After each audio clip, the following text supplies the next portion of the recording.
Bismillahirrahmanirrahim. Assalamualaikum warahmatullahi ta'ala wabarakatuh. Perkenalkan, nama saya Jumaris Munandar, NIM 170101046,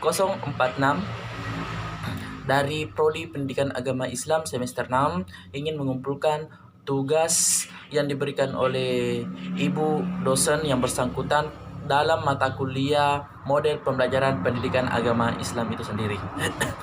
Baik, di sini saya ingin menjelaskan mengenai tentang materi-materi yang sudah kami paparkan selama proses presentasi mulai dari kelompok 1 hingga ke kelompok 5. Yang pertama yaitu tentang model, pendekatan, metode, strategi, dan teknik.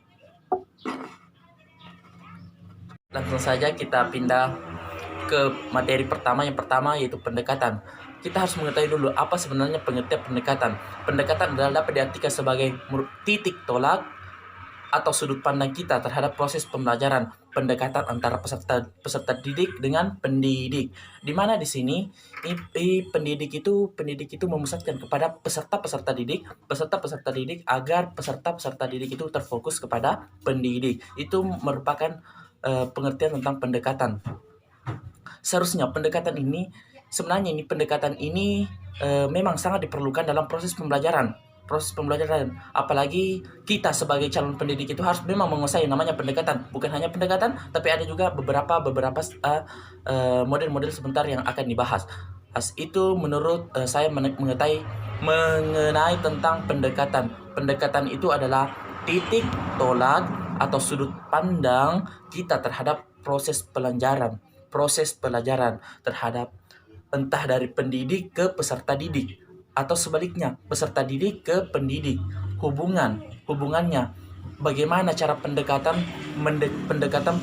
pendidik itu kepada peserta didiknya agar proses pembelajaran itu lancar, berjalan dengan baik. Selanjutnya mengenai tentang metode. Apa sebenarnya itu metode?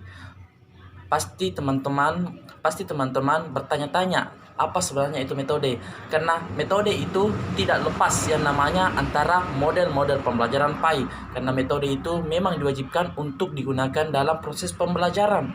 Karena itu makanya kita sebagai calon pendidik yang mahasiswa jurusan-jurusan khususnya pendidikan agama Islam itu harus menguasai yang namanya model-model pembelajaran. Di antaranya adalah metode. Jadi kita harus mengetahui dulu apa itu metode. Metode adalah yang digunakan oleh pendidik untuk menghubungkan antara peserta didik. Maksud untuk menghubungkan peserta didik dalam mencapai suatu tujuan. Karena metode ini sangat penting.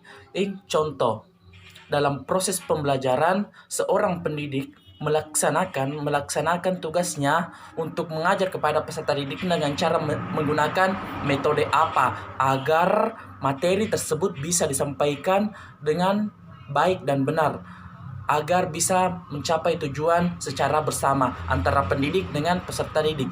Itulah metode. Jadi yang dapat saya simpulkan, metode itu merupakan yang digunakan oleh pendidik,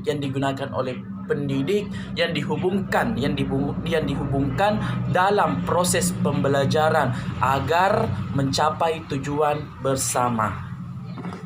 Kita ke materi selanjutnya mengenai tentang strategi pembelajaran. Sebenarnya di sini strategi pembelajaran, metode dan pendekatan itu sebenarnya hampir sama karena itu semua termasuk dalam model pembelajaran.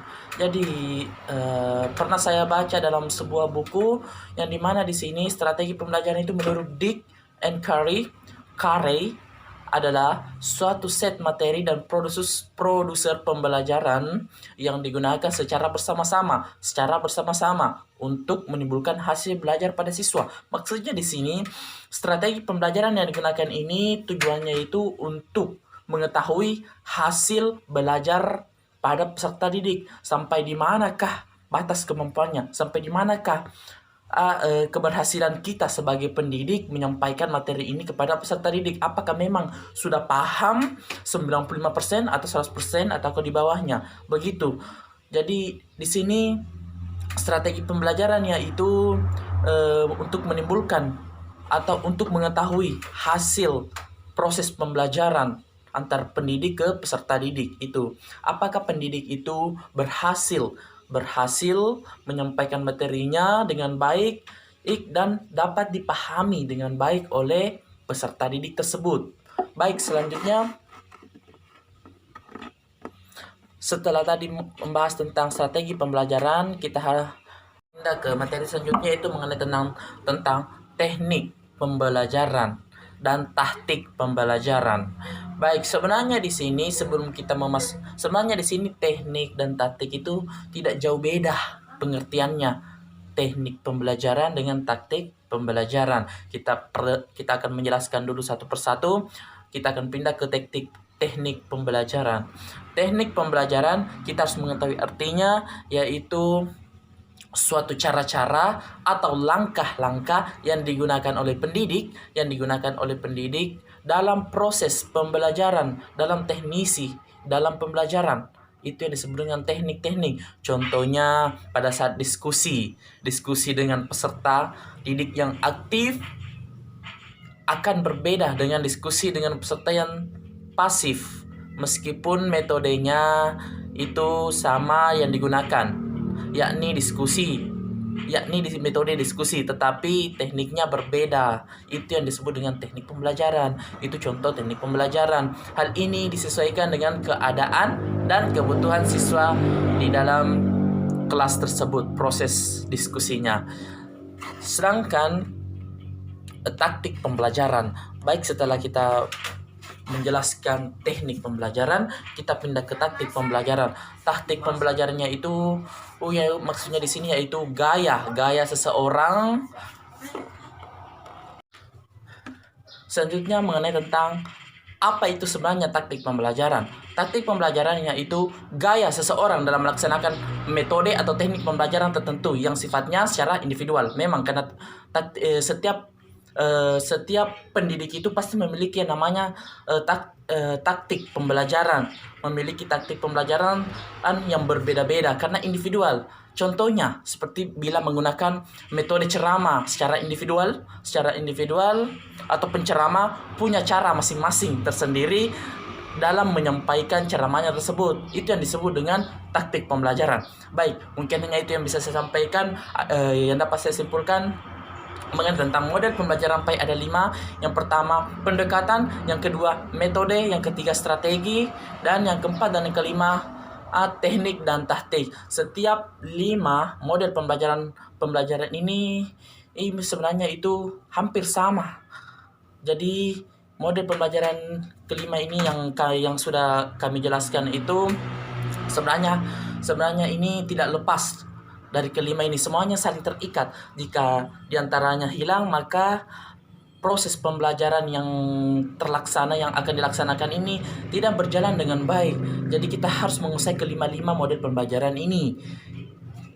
Jadi mungkin hanya itu yang bisa sampaikan. Billahi fi sabilil haq fastabiqul khairat.